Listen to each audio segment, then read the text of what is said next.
Hey kiddos.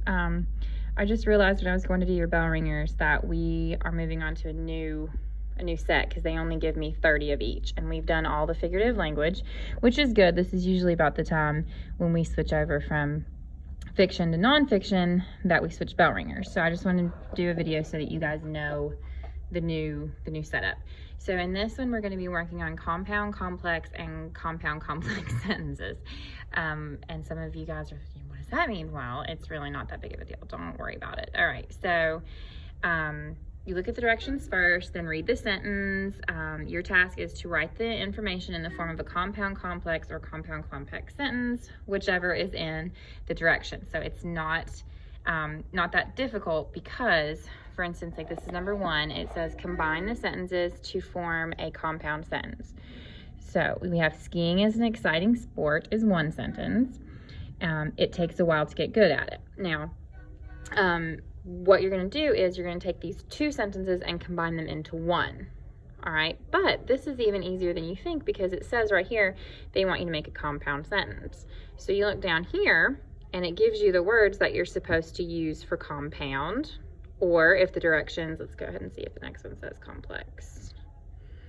Another compound. Okay, so here's where it says complex. You look down here and these are your options for complex. So it's really, they even actually help you out by giving you your options. They tell you what to write, complex or compound, and then give you the options for whichever one it is. So let's go back here to the first one. Okay, skiing is an exciting sport. It takes a while to get good at it. So for compound, we could say skiing is an exciting sport, comma, we take that period out and replace it with a comma, but we could say, but it takes a while to get good at it. So you can kind of, my best bet would be to read your options, like if it would make more sense to put and, or, but, for, so, or yet, and just see which one sounds better. So let's look at what they did to revise it. So their revised sentence is skiing is an exciting sport, but it takes a while to get good at it.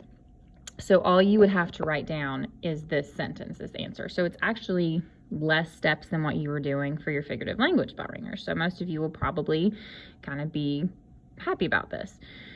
So I'll go ahead and upload this one on Tuesday's video because you're not going to be in school on Monday. It's Martin Luther King Day. And I'm going to upload this video for both blended and virtual because this is new for everybody. So in case, you know, you would have to finish at home, you know what you're supposed to be doing. But remember, the directions say to write a compound or a complex, and you pick which word of these depending on what you're supposed to be doing. Compound, you're going to use these options. Complex, you're going to use these, and see which ones make sense. Now, sometimes I think you could probably get by with using but, or you could use more than one. Like I think this one would work with but best. I think you could also say skiing is an exciting sport, so it takes a while to get at it. I would kind of accept that too. But the good thing for you guys is that you have the, I'm going to screenshot the actual correct answer. There might be 1 or 2 on here that'll say you can do either one. So I don't think this will be too difficult. Message me if you have any questions. We're going to go over it in class if you're blended, but you know, watch this video as many times as you want so that you'll know what you actually write down in your box. But you just have to write the sentence. You don't have to write it incorrectly or, you know, the normal sentences. You just have to write the fixed ones. So just one sentence, not bad. All right, thanks guys.